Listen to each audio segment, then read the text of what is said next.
My stepmom switched the lock and threw me out after my dad's funeral. She forgot my name was on the deed, so I shut off the power, water, and gas. Imagine losing the person who taught you everything, only to have their new spouse try to steal every last thing they worked for. How far would you go to protect your father's legacy, even if it meant having his wife escorted out by the police? Yeah, that really happened. My dad passed away just 3 months ago. A sudden heart attack, only 58. Completely unexpected, and honestly, the worst thing that's ever happened to me. We were close. Like, really close. After my mom died when I was 9, cancer, the fast-moving kind that goes from diagnosis to funeral in 6 months, it was just me and him against the world for years. Dad was 35 when mom died. Suddenly, a single father with a 9-year-old kid and no idea what he was doing. But he figured it out. He learned to cook more than just grilled cheese. He learned to sign permission slips and pack lunches and show up to parent-teacher conferences still wearing his work uniform because he came straight from the shop. Every Sunday morning, he'd make these terrible pancakes, somehow burned on the outside and raw in the middle. We'd eat them anyway and pretend they were great. When I got older and learned to cook properly, I offered to take over Sunday pancakes. He looked almost offended. Said those terrible pancakes were our tradition, and I needed to respect the process. So, we kept eating terrible pancakes every Sunday until I moved out at 24. He taught me how to shave when I was 14, even though I barely had peach fuzz. We stood in the bathroom mirror together, and he showed me the proper angle, how to rinse the blade, how to handle the aftershave sting. He taught me how to change the oil on my first car, a beat-up Honda Civic I bought for $800. We spent an entire Saturday in the driveway, him explaining every step while I did the actual work. Dad taught me how to file taxes the year I got my first real job. He sat me down at the kitchen table with all the forms and walked me through it line by line. No shortcuts, no quick version, the full, proper way to do it. He said, a man who understands his taxes is a man who understands his money. But more than any specific skill, Dad taught me how to stand up for myself. How to look someone in the eye when they're trying to intimidate you. How to speak calmly when you want to yell. How to walk away from a fight that isn't worth having. Everything I know about being a man, about handling myself with dignity and quiet strength, I learned from watching him navigate life. Dad worked as a diesel mechanic for 35 years. Started at the bottom when he was 22, right out of technical school. Worked his way up from oil changes and tire rotations to engine rebuilds and electrical diagnostics. After 15 years, they made him shop foreman. He managed a crew of 8 guys, handled scheduling, dealt with difficult customers, and still got under the hood when they were short-staffed. He never called in sick unless he was literally dying. I remember one time he had the flu so bad he could barely stand. But he still went in for a half-day because they had a fleet deadline. Came home at noon, collapsed on the couch, and slept for 14 hours straight. That was Dad. Work first, always. Every paycheck, he saved money. Not just a little bit. I'm talking serious saving. He tracked every expense in these little notebooks he kept in his truck. He'd write down gas prices, grocery costs, utility bills, everything. He knew exactly where every dollar went. Some people thought he was cheap. He wasn't cheap. He was intentional. When I was 12, he bought a house. Nothing massive or fancy, but it was ours. 3 bedrooms, 2 bathrooms, decent-sized backyard, quiet neighborhood where people actually knew each other's names. The mortgage was 30 years. He paid it off in 20. How'd he do it? Extra payments every single month. Tax refunds went straight to the principal. Bonuses from work went straight to the principal. He drove the same truck for 18 years because putting an extra $300 a month toward the house was more important than having a shiny new vehicle. The day he made that final payment, he took me to Sam's place for breakfast. Didn't make a big deal about it. Just said he'd finished paying off the house, and now we could focus on building my college fund. I was 22 at the time, already graduated and working, but he'd been setting aside money for years just in case I wanted to go back for a master's degree or something. He was so proud of that house. The lawn was always perfect. He'd mow it every Saturday morning at 8 a.m. sharp. Did the edges with a trimmer. Blew off the driveway. Neighbors used to joke that you could set your watch by his mowing schedule. He fixed everything himself. Leaky faucets, broken gutters, cracked tiles, squeaky hinges. He knew how to handle it all. Every neighbor knew his name. He'd help them jump their cars in winter, loan them tools, give advice on home repairs. When old Mrs. Henderson next door had a stroke, Dad mowed her lawn every week for 6 months until her son could move her into assisted living. Didn't ask for anything in return, just did it because that's what neighbors do. Then, 5 years ago, Dad met Brenda at some community fundraiser. The local fire department was doing their annual charity pancake breakfast. Brenda was working one of the booths selling raffle tickets. She was 41 at the time, worked as a receptionist at a dental office across town. Divorced once, no kids. She seemed nice enough at first. They exchanged numbers. He called her the next day. I was 27, living in my own apartment. When Dad told me he'd met someone, I was genuinely happy for him. It had been almost 2 decades since Mom died. They dated for about 2 months before I met her. Dad invited us both to dinner at this Italian place. Brenda showed up in a nice dress, full makeup. She was polite, asked me about my job, thanked Dad for dinner. She played the part perfectly. Over the next 6 months, I saw her maybe 5 times. Always pleasant, always appropriate. I had no red flags. She just seemed like a normal woman who made my dad happy. They dated for 8 months before Dad proposed. He asked for my blessing. I gave it without hesitation. They got married 3 months later at the courthouse. Just family and a few close friends. Maybe 30 people total. Nothing fancy. Simple white dress, Dad's only suit. The whole thing probably cost less than $2,000. Brenda moved in the day after the wedding. That's when the changes started. New towels, decorative pillows, different curtains. Dad didn't seem to mind at first, but then she wanted to repaint the entire house. Dad's office had been dark blue for 20 years. She wanted it beige. The kitchen was white. She wanted it gray. Dad went along with it. Bought the paint. Did the work himself over several weekends. Then she started getting rid of stuff. Old furniture that had been there since I was a kid. Brenda said it was outdated. Dad bought new furniture. The part that really bothered me was when she found Mom's old things in the attic. Some photos, books, recipe cards, jewelry Dad had saved for me. Brenda said it made her uncomfortable having another woman's belongings in her home. Dad ended up moving the boxes to the garage to keep the peace. When I mentioned all these changes to Dad, he just shrugged and said marriage was about compromise. But I could see it in his eyes. He wasn't thrilled about it either. He was just trying to make it work. That was Dad's way. Avoid conflict where possible. Keep the peace. Make the best of situations. Brenda never worked another day after marrying Dad. She quit her job at the dental office exactly 2 months and 3 days into the marriage. I remember the exact timing because Dad mentioned it during breakfast. Said Brenda had decided to leave her job. The commute was too stressful. Apparently, 40 minutes each way was just too much for her to handle. I asked what she was going to do instead. Dad said she was going to take some time to focus on the house, maybe look for something closer. I asked if they'd discussed the financial impact. He got this look on his face, said they'd talked about it, and decided it was worth it for her mental health. Mental health? The woman worked a reception desk at a dental office. Low stress as jobs go. But sure, the commute was destroying her mental health. Dad picked up extra overtime shifts to cover the lost income. He was already working 45 hours a week. Now he was pushing 55, sometimes 60. He'd come home exhausted, grab something to eat, and pass out on the couch by 9 p.m. Meanwhile, Brenda was fresh as a daisy because she'd spent her day doing whatever people who don't work do. I never saw her look for another job. Not once in 5 years. Oh, she'd mention it occasionally. Say she was keeping her options open.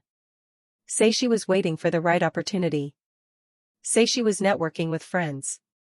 But nothing ever materialized. She just settled into permanent unemployment like it was a legitimate life plan. Her daily routine, from what I could tell from Dad's comments, went something like this: sleep until 9 or 10 a.m. Have coffee while watching morning talk shows. Maybe go shopping or meet a friend for lunch. Come home and watch more TV. Mess around on her phone for hours. That was it. That was her contribution to the household. Dad would come home most nights to dirty dishes in the sink. Laundry piled up. Floors that needed vacuuming. The bathroom hadn't been cleaned in who knows how long.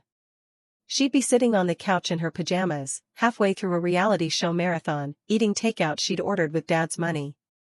He never complained to her about it, not directly, but he'd mention things to me during our breakfasts. Say he'd been doing laundry at midnight because nothing was clean. Say he'd cleaned the kitchen at 11 p.m. because he couldn't stand looking at dirty dishes anymore. Say he'd vacuumed Sunday morning before I picked him up for breakfast. I tried talking to Dad about it, not aggressively, just mentioned that maybe the division of labor seemed a bit uneven. He worked 60 hours a week at a physically demanding job. She worked 0 hours a week at absolutely nothing. Maybe she could handle the household stuff in return? Dad got defensive. Said Brenda had her own way of doing things. Said she was adjusting to married life. Said I didn't understand what it was like because I wasn't married. Said he appreciated my concern, but he had it handled. I tried again maybe 6 months later. Same response, defensive, protective, making excuses. I realized then that Dad knew exactly what was happening. He wasn't blind. He wasn't dumb. He just didn't want to admit he'd made a mistake. Didn't want to admit he'd chosen poorly. Didn't want to be alone again. That broke my heart more than anything. My dad, this strong man who taught me to stand up for myself, was letting himself be taken advantage of just to avoid going back to an empty house every night. He'd rather work himself into an early grave than admit his marriage was a bad deal. But despite everything with Brenda, Dad and I still had our weekly breakfast every Saturday morning. Just the two of us at this little diner called Sam's Place that he'd been going to for 30 years. Same booth every time.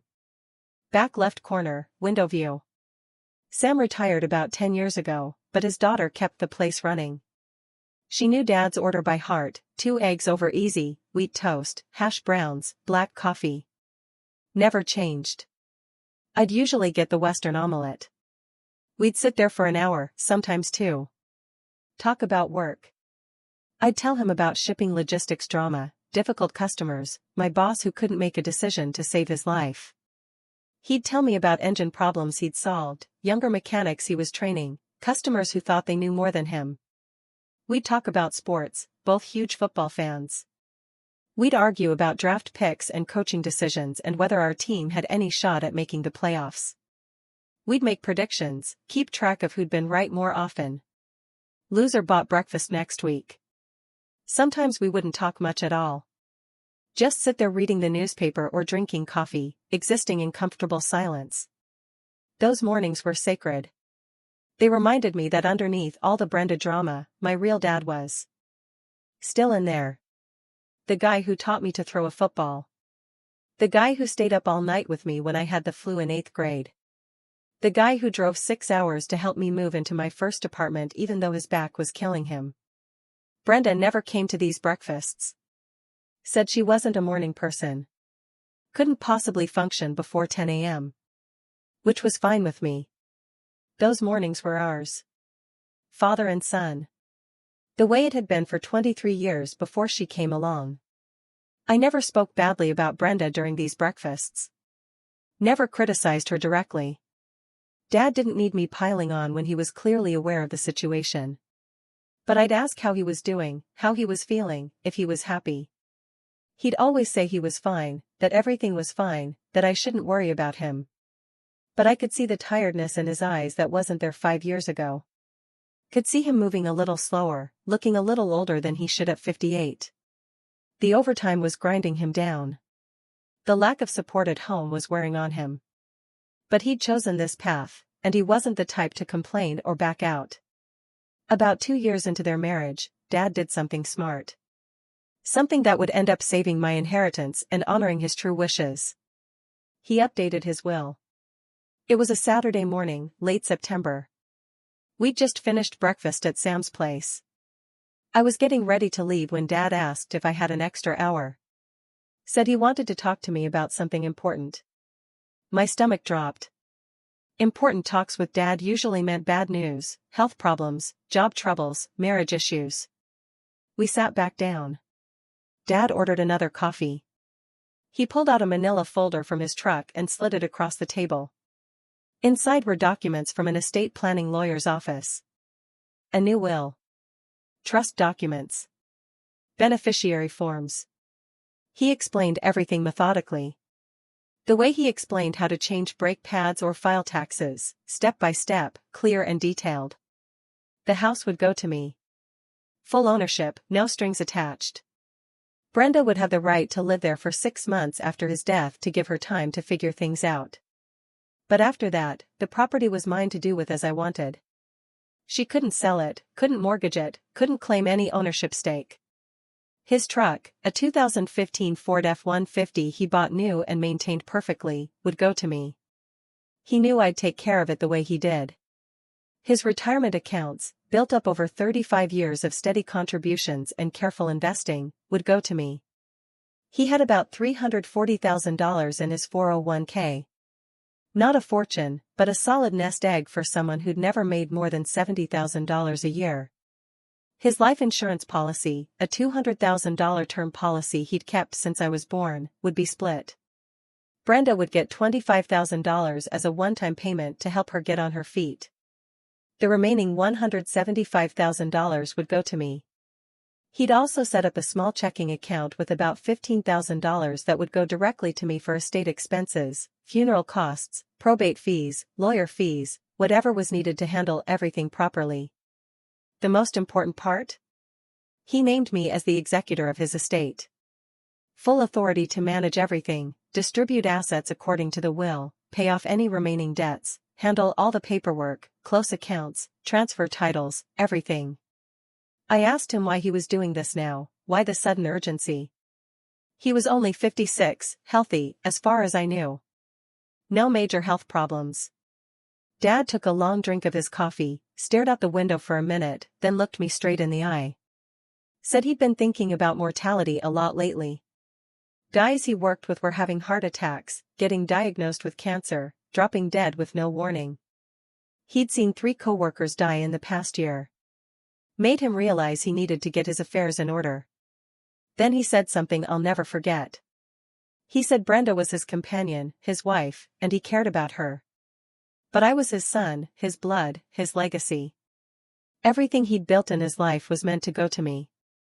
The house he'd paid off through decades of hard work. The savings he'd accumulated through careful planning.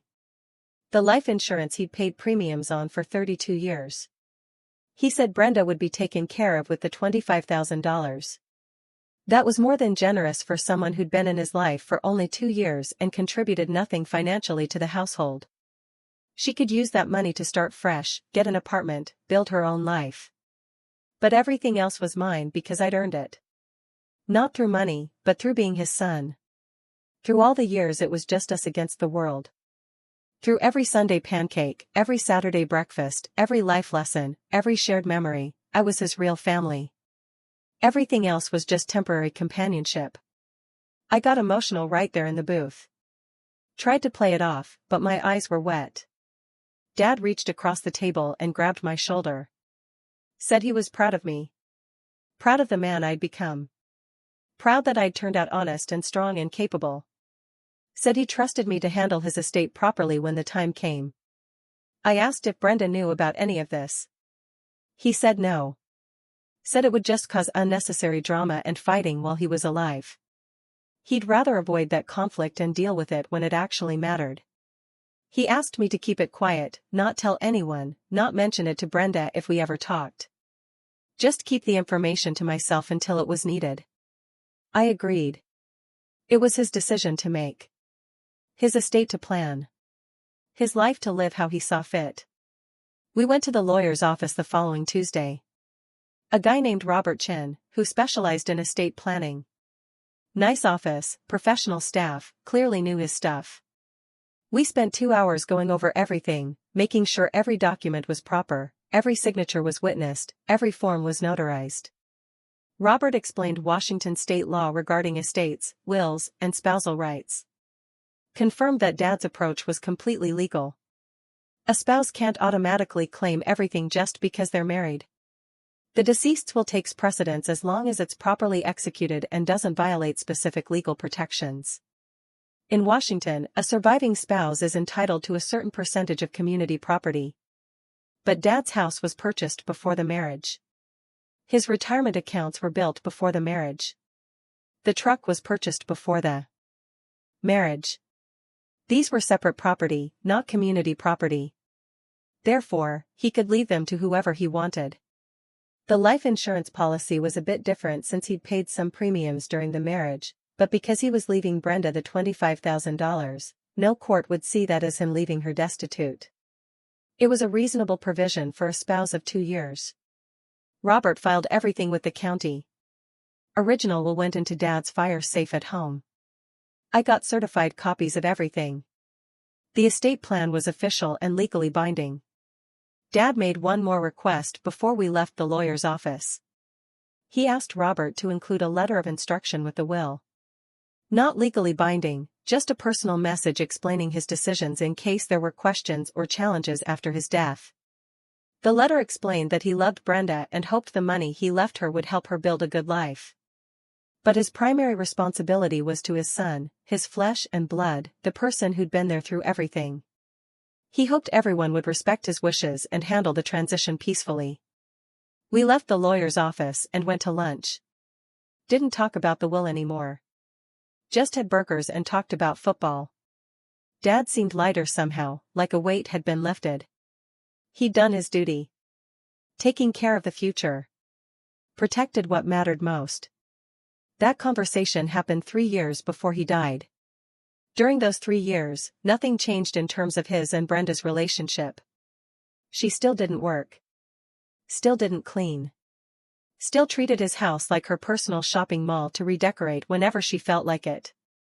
And Dad still worked overtime to fund her lifestyle while slowly wearing himself down. But I had peace of mind knowing that when the time came, everything would be handled properly. Dad's wishes would be honored. His life's work would go to the person he actually wanted to have it. I never told a single person about the will. Not my girlfriend at the time, not my close friends, nobody. Dad trusted me with that secret, and I kept it locked down. The heart attack happened on a Tuesday morning. Dad was at the shop working on some fleet truck when he just collapsed. Coworkers called 911 immediately. He was dead before the ambulance got there. Massive coronary event. The doctor said he probably didn't feel much, that it was quick. Small comfort when you just lost your hero. I got the call at work around 10:30 a.m. It was Brenda. Crying, barely coherent. She told me Dad was gone. I left work immediately, drove to the hospital, and spent the next hour in complete shock in the waiting room. Brenda was there, playing the grieving widow role to perfection. Crying loudly, hugging people, making a scene. Meanwhile, I just sat there, numb, trying to process that my father was actually gone. The funeral was 3 days later. Big turnout. Dad knew a lot of people from work, the neighborhood, his mechanic days. Brenda wore black from head to toe. Had this dramatic veil thing going on. Sobbed through the entire service. Everyone kept telling her how strong she was being. Meanwhile, I gave the eulogy and shook about 200 hands while feeling completely hollow inside. After the funeral, I took a week off work to handle estate stuff. This is where things got interesting. I called Brenda the day after the funeral to schedule a time to go through Dad's papers and start the probate process. She told me not to worry about it, that she'd handle everything and I should just focus on grieving. Red flag number 1. I explained that I was the executor and legally needed to be involved. She got quiet for a second, then said Dad never mentioned anything about that to her. I told her we could go through the will together and figure everything out. She said that sounded fine and we could meet at the house on Friday. Friday came. I showed up at the house at 2 p.m. like we agreed. I had my copies of the will, the estate documents, everything organized in a folder. I rang the doorbell. No answer. I rang again. Nothing. I called Brenda's cell. Straight to voicemail. I tried the door. Locked. I tried my key. Didn't work. She changed the locks. I stood there for a solid minute just staring at my key in my hand, trying to process what was happening.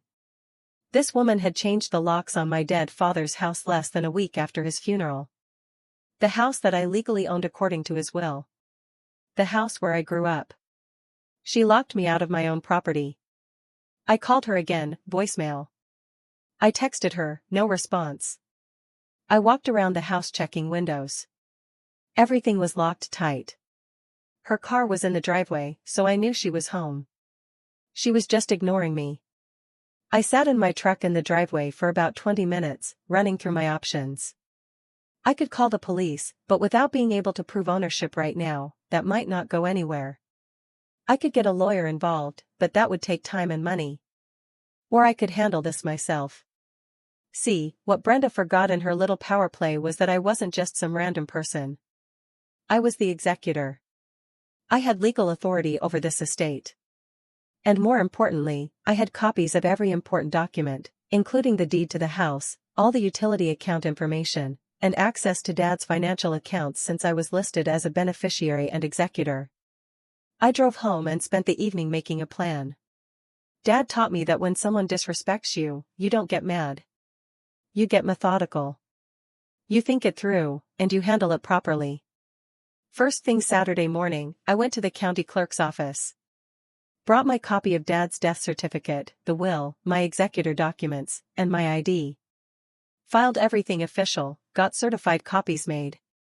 The clerk was super helpful, explained the probate process, and confirmed that yes, I was legally the executor, and yes, the will was valid and properly filed. Then I called Dad's estate lawyer, left a message explaining the situation.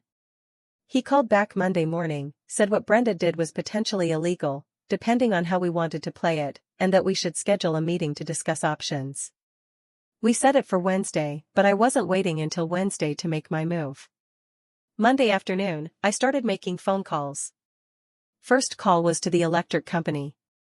Explained I was the executor of the estate, provided all my documentation via email, and requested that service to the property be disconnected due to non-payment authorization.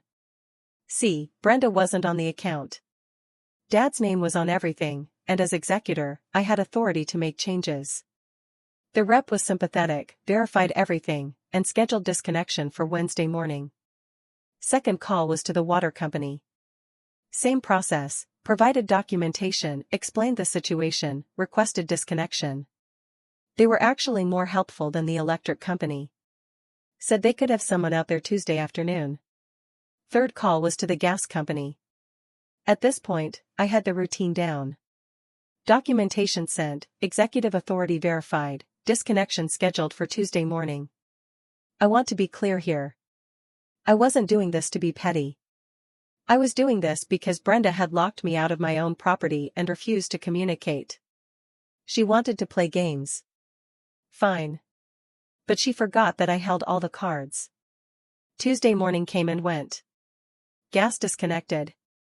Tuesday afternoon, water disconnected. I waited for my phone to ring. Nothing. Not a single call or text from Brenda. She was either the most stubborn person on the planet or she genuinely thought she could outlast me somehow. Wednesday morning, electric disconnected. Finally, around 2 p.m., my phone rang. Brenda.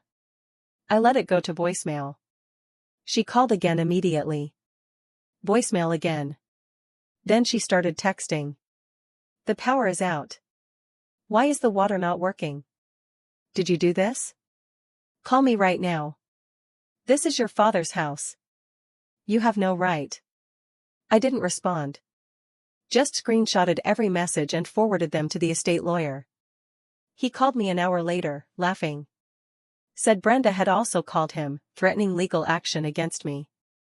He told her that she was currently occupying property she had no legal claim to, that I was the legal owner as per the will, and that if she didn't vacate immediately, we'd pursue trespassing charges. Apparently, Brenda lost her mind, started screaming about how Dad would never do this to her, how she was his wife, how she had rights. The lawyer very calmly explained that Washington state law was clear on this matter, that the will superseded marriage in terms of property distribution, and that she had approximately zero legal standing. He gave her until Friday at noon to vacate the property peacefully, or we'd involve law enforcement. Thursday, my phone blew up. 15 calls from Brenda, dozens of texts. She tried every angle, crying and apologizing, saying she was scared and confused, saying I was being cruel, saying Dad wouldn't want this, saying we could work something out, saying she'd take me to court, saying her lawyer said I was breaking the law. Back and forth between victim and aggressor, like she couldn't decide which role worked better. I responded to exactly one text. I sent her a photo of the will, highlighted the part where I inherited everything and the part where she had 6 months to vacate, and wrote, "You've had 6 days. You changed the locks. You refused to communicate. You're trespassing on my property. You have until Friday at noon." She tried calling again. I blocked her number. Friday morning, I met with the estate lawyer at 9 a.m. We went over everything. He confirmed I had done everything by the book. The utility disconnections were legal since I was the executor and property owner. Brenda's lock change was actually illegal since she altered property she didn't own without permission. We had grounds for trespassing charges if she didn't leave voluntarily. At 11 a.m., I drove to the house. Brought the lawyer with me. Also brought 2 police officers. I'd called the non-emergency line Thursday evening, explained the situation, provided all my documentation ahead of time. The dispatcher said they'd send officers to keep the peace during the eviction. We all pulled up to the house at 11:45 a.m. Brenda's car was in the driveway. The officers knocked on the door. No answer. They knocked again, announced themselves as police. The door opened. Brenda looked terrible. Hair messy, no makeup, wearing the same clothes I'd seen her in at the funeral. The house behind her was dark, no lights, no power. 3 days without utilities. She looked at me with pure hatred. The officers were professional, explained that she needed to vacate the property immediately, that this was a civil matter, but she was currently trespassing, and that if she didn't leave peacefully, they'd have to arrest her. They showed her all my documentation, the will, the executor paperwork, the property deed, everything. Brenda tried arguing, said I was lying, said the will was fake. Said Dad promised her the house. The officers weren't interested. They'd already verified everything with the county. They gave her a choice, leave now with whatever she could carry, or leave in handcuffs and get her stuff later. She started crying. Real tears this time, not the performative funeral crying. She looked at me like I was supposed to feel sorry for her, like I was the bad guy in this situation. I just stared back, completely blank. Dad's words echoed in my head, when someone shows you who they really are, believe them the first time. The lawyer stepped forward and handed her an envelope. Inside was a cashier's check for $25,000, the amount Dad had left her in the will. He explained that this fulfilled the estate's obligation to her, that she had 30 days to retrieve her personal belongings with proper notice, and that any items left after 30 days would be considered abandoned.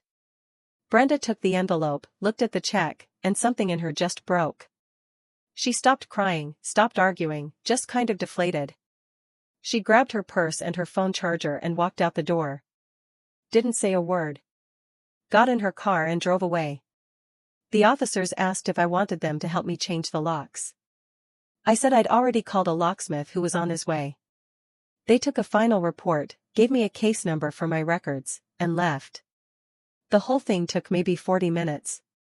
The locksmith showed up 20 minutes later, changed every lock in the house. Front door, back door, garage, side entrance. Gave me 5 new keys. I walked through the house after he left, just taking it all in. The place was a mess. Brenda had clearly been living like a raccoon for the past 3 days. Dirty dishes everywhere, trash overflowing. The refrigerator was starting to smell since the power had been out for 2 days. But underneath all of that, I could still see my dad's house. The place where I grew up. The place he'd worked so hard to pay off and maintain. I spent the entire weekend cleaning. Called the utility companies, got everything turned back on under my name. Threw out all the food in the fridge. Cleaned every surface. Opened every window to air the place out. Went through Dad's belongings, his clothes, his tools, his personal items. I cried more that weekend than I had since the funeral. I found Dad's fire safe in his closet. Inside was the original will, his passport, the deed to the house, and a letter addressed to me. The letter was dated from 2 weeks before he died. It said if I was reading this, it meant he was gone and I was handling his estate. He wrote that he was proud of me, that he trusted me to do the right thing, and that he hoped I'd keep the house and remember all the good times we had there. He also wrote about Brenda. Said he knew the marriage wasn't perfect, that he wasn't blind to her faults, but that he'd chosen companionship over loneliness and didn't regret it. He hoped she'd be taken care of with the money he left her, but he knew she wasn't responsible enough to manage property or significant assets. That's why everything went to me. Because he trusted me. Because I was his son. I sat on the floor of his bedroom reading that letter probably 10 times.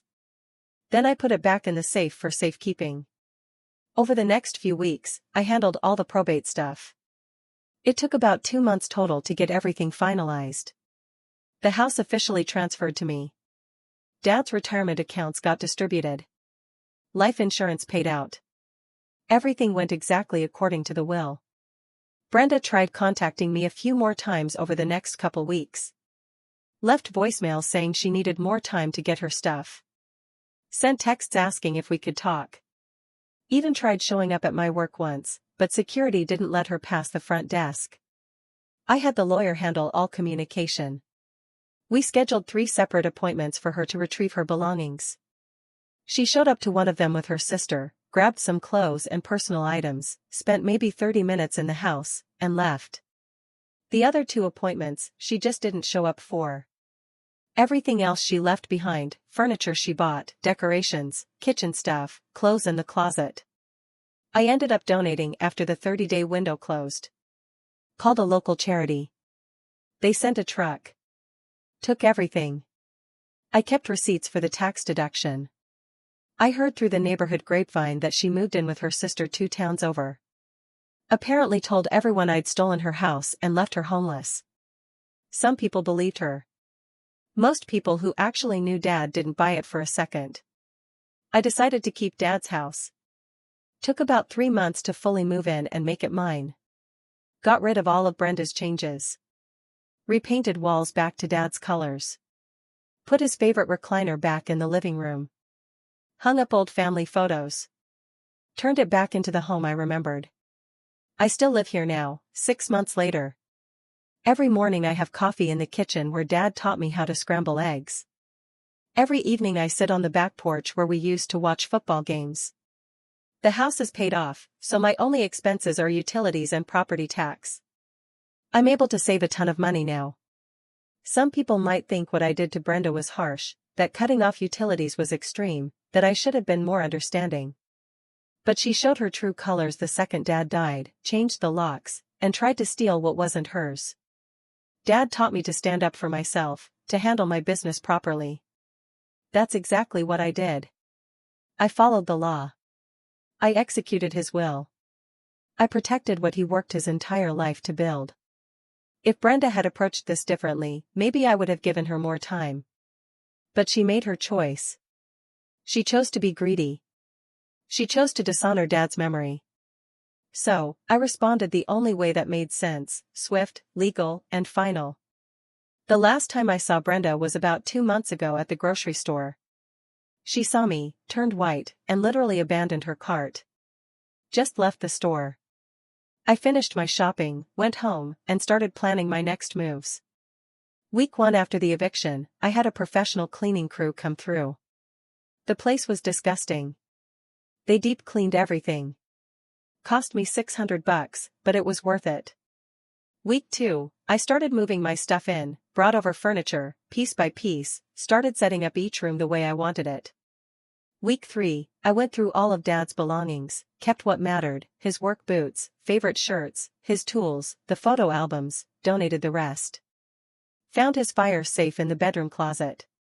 Inside was the original will, the house deed, and that letter.